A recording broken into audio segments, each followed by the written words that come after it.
আসসালামু আলাইকুম YouTube family, welcome house wife cooking recipe and blog চ্যানেলে। কেমন আছেন সবাই? আশা করি সবাই ভালো আছেন। আলহামদুলিল্লাহ, আমরা সকলেও ভালো আছি।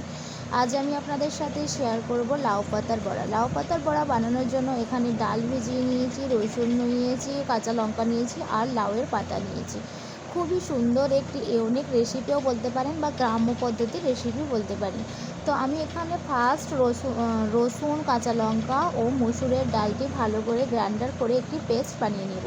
এখানে আপনারা মসুরের ডালের বদলে মুগের ডালও ব্যবহার করতে পারেন বা তোরের ডাল ব্যবহার করতে পারেন। আর এখানে বড় বড় লাউয়ের পাতা নিয়ে নিয়েছি, যেটিকে ডেকোরেশনের জন্য আমি একটি কলা পাতার মধ্যে বিছিয়ে রেখেছি। খেতে খুবই দুর্দান্ত লাগে, গরম ভাতের সঙ্গে খুবই মজা করে খেতে পারবেন এই রকম লাউ পাতার বড়া। তো আমি ফার্স্ট এই মসুরের ডালের মধ্যে কিছু স্পাইসি ব্যবহার করব। তার আগে আমি এখানে একটি বড় সাইজের পেঁয়াজকে কুচি করে নিয়েছি, সেটি দিয়ে দিলাম। তারপর আমি স্পাইসি ব্যবহার করেছিলাম, যেমন লবণ, হলুদ, লঙ্কা গুঁড়ো, জিরা গুঁড়ো ও ব্ল্যাক পেপার। ব্ল্যাক পেপারটা অপশনাল, দিতেও পারেন দেওয়া নাও দিতে পারেন, আমি এখানে ফ্লেভারের জন্য ব্যবহার করলাম। তারপরে হাতের সাথে মুসুর ডালের পেস্টটি ভালো করে মিশিয়ে নিলাম। খুব সুন্দরভাবে মিশিয়ে নিতে হবে। এখানে মিশিয়ে নিয়েছি, এখানে একটু সরিষার তেলও অ্যাড করেছি। তারপরে এখানে পাতাগুলোকে আমি সমানভাবে বিছিয়ে নিয়েছি। তারপরে ওই যে পেস্টটি বানিয়ে রেখেছি সেটি পাতার মধ্যে ভালো করে লাগিয়ে নেব।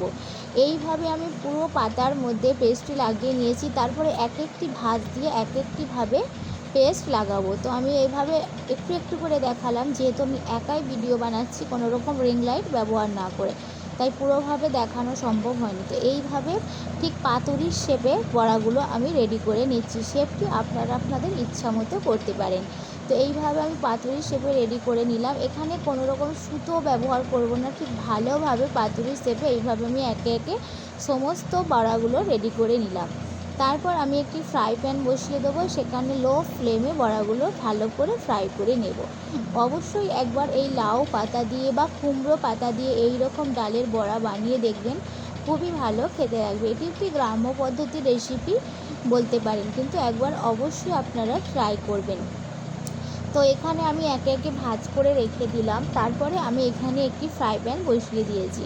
ফ্রাই প্যানটি ভালো করে গরম করে নেব, না হলে নিচে লেগে যেতে পারে, যেহেতু ডাল আছে তাই।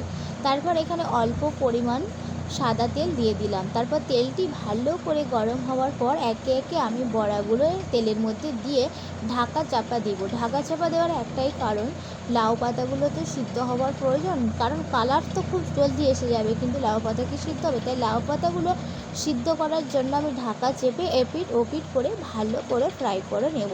এখানে একটি দিক হয়ে গেছে, আমি ভালো করে উল্টে নিয়েছি, আর খুবই নরম হয়ে গেছে, খুব সুন্দরভাবে সিদ্ধ হয়ে গেছে বলতে পারেন। আর ডালও ছাড়েনি, আর খেতেও ভালো লেগেছে। এখানে লাউ পাতার ক্রিসপি বড়া খুব সুন্দরভাবে রেডি হয়ে গেছে। কতটা ক্রিসপি হয়েছে আমি একটু আপনাদেরকে দেখিয়ে দিলাম, আর লাউ পাতাটিও কত সুন্দর সিদ্ধ হয়েছে আপনাদেরকে দেখিয়ে দিলাম। তো অবশ্যই একবার এই রকম মসুরের ডাল দিয়ে লাউ পাতার বড়া বানাবেন, খুবই ভালো খেতে লাগবে, আর একটি ইউনিক রেসিপি রেডি হবে। বাড়ির সকলে খুবই পছন্দ করে খাবে। আর আমার ভিডিও যদি আপনাদেরকে ভালো লেগে থাকে, প্লিজ একটা লাইক করবেন, কমেন্ট করবেন, শেয়ার করবেন। নতুন ইউটিউব ফ্যামিলি যারা, তারা চ্যানেলটি অবশ্যই সাবস্ক্রাইব করবেন। ফটাফট সবাই বানিয়ে ফেলবেন এই রকম লাউ পাতার বড়া, মসুরের ডাল দিয়ে বড়া। আপনারা চাইলে মুগের ডালও ব্যবহার করতে পারেন। আল্লাহ হাফেজ সবাইকে।